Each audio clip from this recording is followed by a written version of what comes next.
जोना और बड़ी मछली। अमिताई के पुत्र जोना से एक दिन ईश्वर ने कहा, तुम निनेवा जाओ और वहां के लोगों से कहो कि मैं उन पर नाराज हूं। उनसे कहना कि वे अपना चाल चलन बदल लें। जोना ने ईश्वर की बातें तो सुन ली, लेकिन उसने ईश्वर की आज्ञा पर अमल नहीं किया।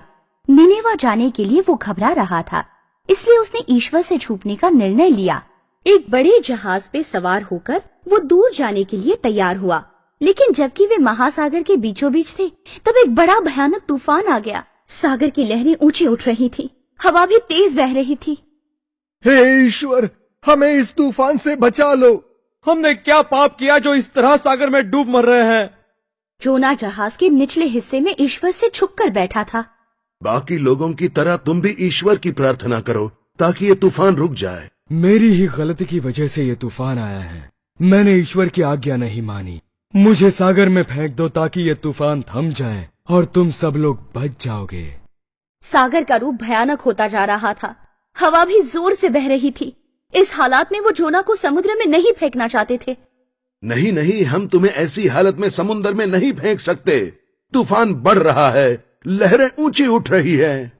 कृपया मेरी बात को समझो, मुझे सागर में फेंक दो। आखिर जोना को सागर में फेंकने के लिए वो लोग राजी हो गए। उसी वक्त तूफान रुक गया और ऊंची लहरों का नामो निशान नहीं रहा। हे ईश्वर, तुम्हारे चमत्कार से हम बच गए। एक बहुत बड़ी मछली ने जोना को निगल लिया और उसे डूबने से बचा लिया। 3 दिन और 3 रात तक जोना उस मछली के पेट में रहा। अंदर से ही वो ईश्वर की प्रार्थना करता रहा। मुझे माफ करना ईश्वर, तुमने मुझे इस सागर में डूबने से बचाया। तुम्हारी कृपा के लिए मैं आभारी हूँ। ईश्वर वो प्रार्थना सुन रहा था। ईश्वर ने उस मछली को आज्ञा दी, जिससे उस मछली ने जोना को किनारे पर छोड़ दिया। ईश्वर ने जोना को फिर से निनेवा जाने की याद दिलाई। इस बार जोना वहाँ गया।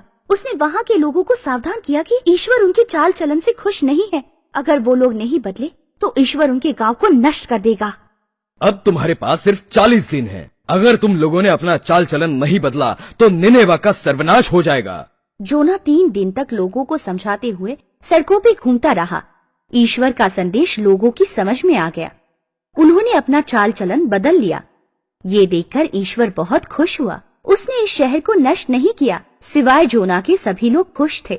नाराज होकर वो वहाँ से चला गया और अकेला ही धूप में बैठ गया। ईश्वर ने वहाँ पर एक सुंदर वृक्ष का निर्माण किया। वह वृक्ष काफी ऊंचा बढ़ गया। उसने जोना को छाया दी। कुछ देर बाद ईश्वर ने उस वृक्ष को सुखा दिया। हे ईश्वर, तुमने ऐसा क्यों किया? इस वृक्ष पर तो तुम्हें दया आ गई, लेकिन इस शहर पर नहीं, जो लोगों से भरा हुआ था।